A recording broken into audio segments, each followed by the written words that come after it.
एक दुकान से मुल्ला नसरुद्दीन ने अपने लिए खाना तथा गधे के लिए 10 नान खरीदे, साथ ही भेड़ का भुना हुआ लज्जतदार गोश्त भी लिया। दरी में बैठकर नसरुद्दीन खाना खाने लगा।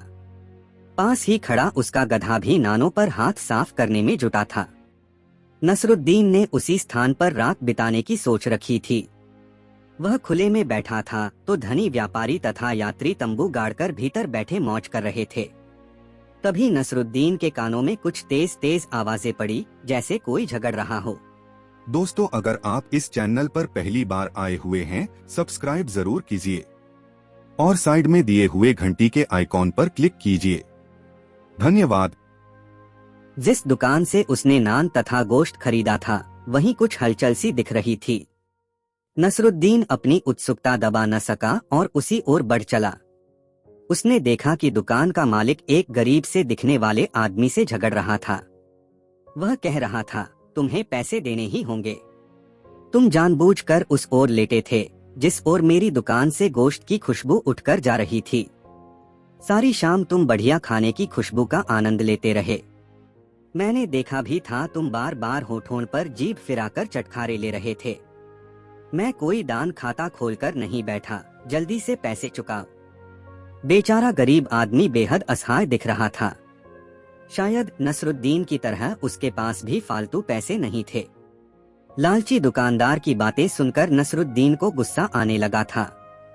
तभी दुकानदार अचानक नसरुद्दीन की तरफ मुड़ता हुआ बोला, भाई साहब, अभी आप एक शरीफ आदमी की तरह मुझसे नान गोश्त खरीद ले गए थे, लेकिन इस मक्कार को देखो, मुफ्त में स्वाद लेना चाहता है।